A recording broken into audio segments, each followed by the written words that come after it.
What's up, guys? Welcome back to Pew Pew Brothers. Today we're talking something a little bit more time frame. What's going on right now in the world? I don't actually foresee this happening, but my question is, that I'm going to try to answer today, what if somebody like Russia invaded us? So kind of, that's not going to be a good deal, but I'm trying to figure out what, as Americans, our best firearm to have would be, to have prior to this happening. So, my first idea is an AK of some sort. Here we've got my shtf arms. It's just the one I've got. Any AK could fit this point, as long as it's 7.62 by 39 or 5.45, which I don't have. My thoughts on this are, especially if it's somebody, like every communist country essentially runs AKs. Everybody kind of knows that. So there already are a lot of these in the U.S., and there would be more coming in. So that's kind of my thought, is the ammo would be more, maybe not easier to get, but you could come up with it. So I'll be honest, if it all goes to hell, you're not going to want to fight. Like, it's not, the idea is not to fight. Okay, back out of here. The AK is a good platform.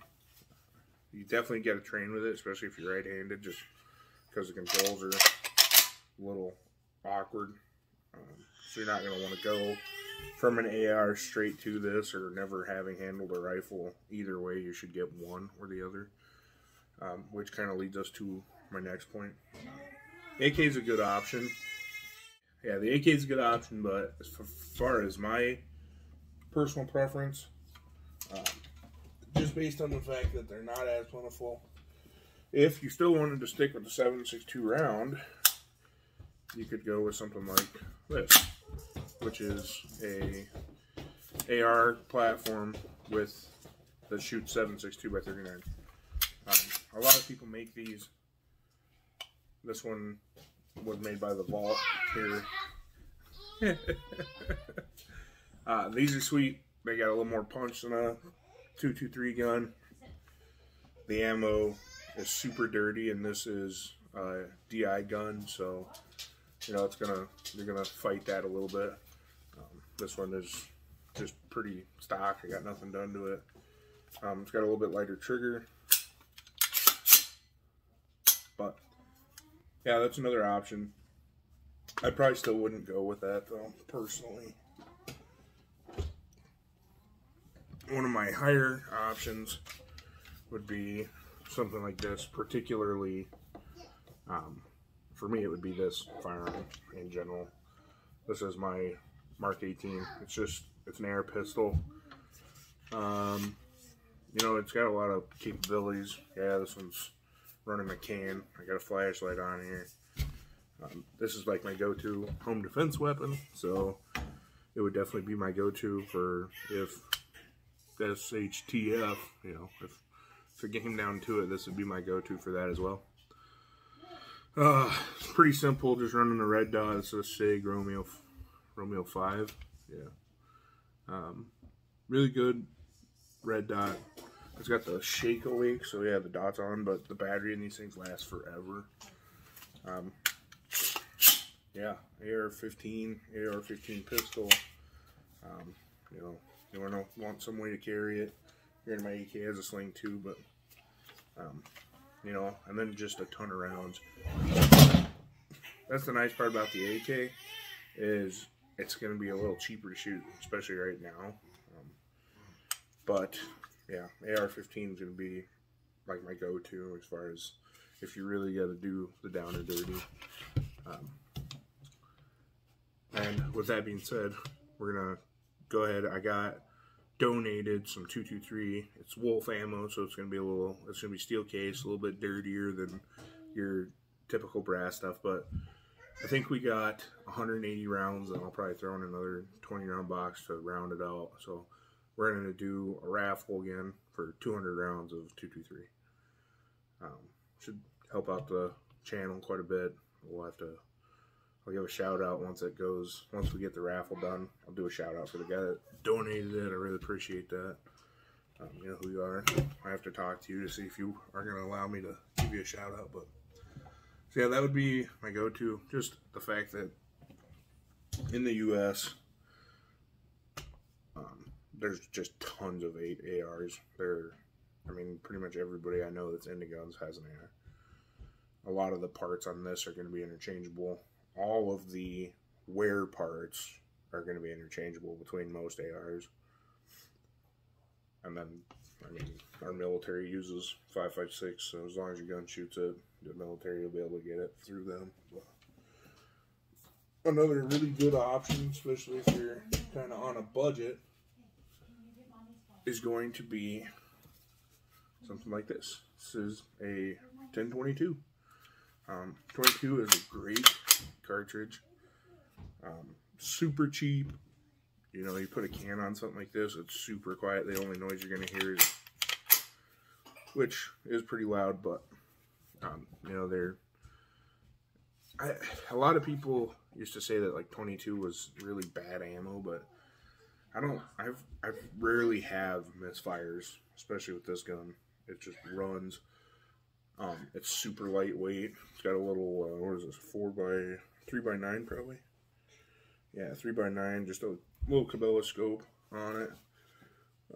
Super fun to shoot. You know, you can hunt with this. I mean, personally, I've never killed a deer with a 22, and I probably wouldn't, just because I have plenty of other firearms, but, I mean, you definitely could. You know, tons of rabbits and squirrels. So, like, this would be a good one for feeding yourself. It is a lethal weapon. I mean, you could, yeah, Ruger 1022. They make breakdown models, so you could carry it in a backpack. This one's a little long for that, especially with this Magpul Hunter X22 stock on here. I've got it all the way extended just so it fits my shoulder a little better. I used to like feel like I was tucked way up on it, but yeah, this is a great option. Ammo's super cheap on 22s, even still. There for a little while you couldn't find any, but everybody who was into guns had like 5,000 rounds of it, which I still do. 22 is a great gun. Even, I would go as far as to say, no matter which one of those you pick for your fighting rifle, you should still have one of these. It's going to be quieter, it's going to be cheaper. You're not going to want to shoot off your 223 or 7.62 at deer and, you know, game if you don't have to. This is perfect for that. And then my last and probably least gun that I would say for a bad deal situation would be a 12 gauge. Honestly, not this one. If I'm being very honest, this 12 gauge is not the one I would choose. But it was the first one I thought to grab. It's kind of fun to shoot, so yeah. 12 gauge shotguns are super utilitarian. There's not much as far as, like, there's so many different kinds of shells that there's not much you couldn't do with this. Even this little short guy, I mean, you put a slug in this and it's going to be just as good as a pistol for smoking something. But yeah, let me know in the comments what you guys think. If you got a different idea as far as, you know, I'm talking really kind of SHTF as far as the scenario, but I know it's kind of on people's minds. I thought I'd kind of throw my 2 cents out there. Go get yourself a Mark 18 or something like it. Pretty much any AR. I'm really leaning towards pistols. As far as like my go-tos, just I'm not trying to shoot hundreds and hundreds of yards with an AR. More than, if I need to go more than 100 yards, I'm gonna grab my 308, my AR-10. So as far as just ease of shooting, compact, I mean, that thing, my Mark 18 is, the Mark 18 with a 10-inch can on it, 9-inch can, is shorter than this gun with a 16-inch barrel. So, something to think about. Definitely would pick a pistol if I could. With the SB Tactical braces, there's no reason not to go with something that's a little more compact. I mean, I still get a good, you know, whatever. Yeah, that's what I would go with. Pistol, AR, pistol. Something that definitely shoots 5.56 though. You don't want just a 2.23. So that could be a 2.23 wild barrel or whatever it may be. So yeah, make sure you check out the Facebook page.